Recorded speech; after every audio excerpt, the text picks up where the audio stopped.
He won't sell out his country any more than Donald Trump would sell out our country or the Jewish state. I have absolutely no trust or faith in Biden or Blinken or Sullivan. Of course, Qatar is a terrorist regime, and I'll get to them in a minute. And of course, Hamas is a deadly enterprise. I don't really like this deal very much, to be perfectly honest with you. And it comes down to me the fact that essentially 3,000 terrorists are going to be released in 3 phases if this thing holds up. And the Prime Minister of Qatar confirmed that 33 hostages will be released. This is the Jerusalem Post. The women and children first, followed by the female soldiers, then men over the age of 50, young men who are defined as humanitarian cases. They let them live, so they're humanitarian cases.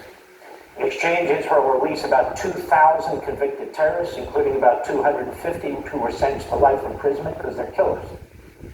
In addition, Israel will release about 1,000 terrorists captured after October 7th. 9 sick or injured hostages are to be released in exchange for the release of 110 convicted terrorists serving life sentences for murder.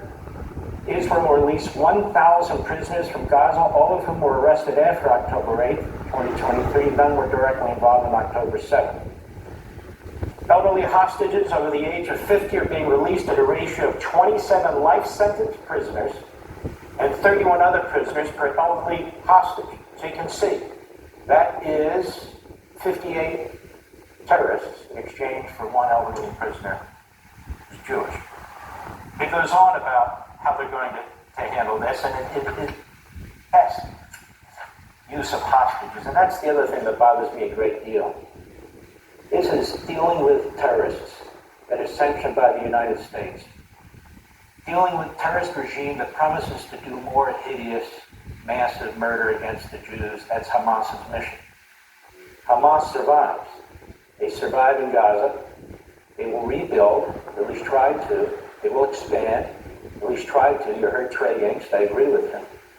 And so this is a grave risk for the Israelis who've been pressured to do this, because I doubt Netanyahu would do this on his own, but he's doing it because he's looking at other things. He wants to defeat, also Iran, take out their nuclear sites. We are really their biggest, if not the most important ally, or only ally in a significant way.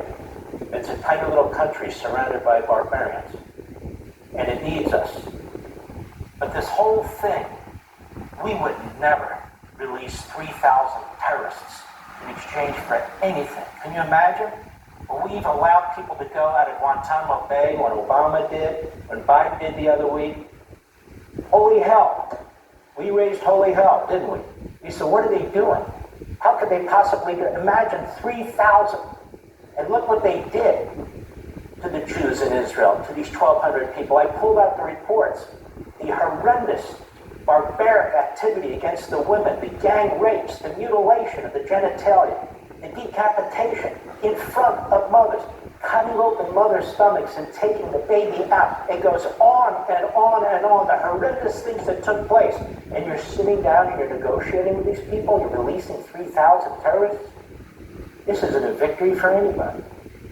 And we just remind also the Trump team, the reason why your first-term foreign policy was so magnificent, so successful, is that you didn't follow these old formulas, the Biden formulas or any other formulas.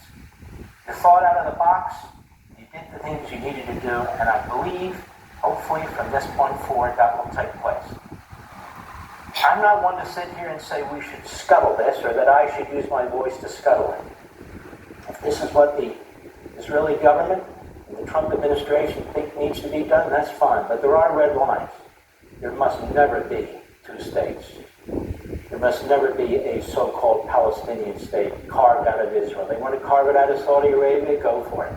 They want to carve it out of Jordan, where the so-called Palestinians were really first existed, then carve it out of Jordan. There's plenty of Arab countries, go for it. But the idea that the Israelis have to surrender their ancestral homeland to enemies is insane. Are they going to have an air force? They're going to have tanks? They're going to have nuclear weapons? Can you imagine? No. That has to be a red line. Also, Iran's nukes.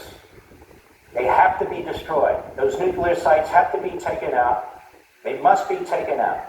And if it's our position that Netanyahu and Israel needed to cut this deal That's our position, and we need to back them up when they take this enemy on. I do agree, we need to expand the Abraham Accords. I think that's a wonderful thing. But there's a reason why Hamas and Iran and the Hamas front group in the United States CARE are all celebrating this.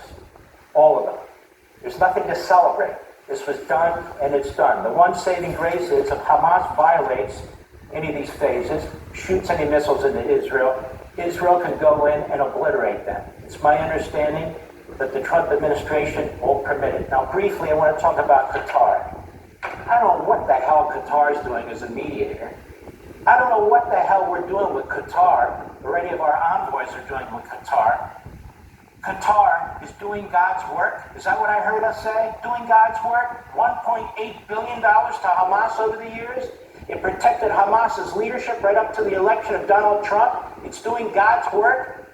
Qatar is a major Hamas financier. Qatar blames Israel for Hamas's attack on October 7th. This is from our friends at the Foundation for the Defense of Democracy. Qatar has harbored top Hamas leaders. Qatar hosts Hamas political office in Doha, which I think it only now just closed. Qatar amplifies Hamas's messaging on state-owned Al Jazeera. Yes, it's owned by Qatar. Qatar backed Hamas's political takeover of Gaza in 2007. Qatari patronage has not moderated Hamas. Qatar was suspended by the Gulf Cooperation Council over its ties to terrorism. In 2017, Saudi Arabia, UAE, Bahrain, Egypt severed ties back then with Qatar. Qatar hosts large numbers of U.S. troops. Why we reestablished our lease there with Qatar, I'll never know. And they're trying to play both sides. They've bought politicians in America. They've bought billionaires in America. They've bought special interests in America. They use sporting events. Look at us. Aren't we great? No, you're not great. And they're funding anti-Semitic organizations in our country, on our colleges and universities. Yes, Qatar is a terrorist-supporting regime that is moderating in this deal. That somebody will have to explain to me. I'll be right back.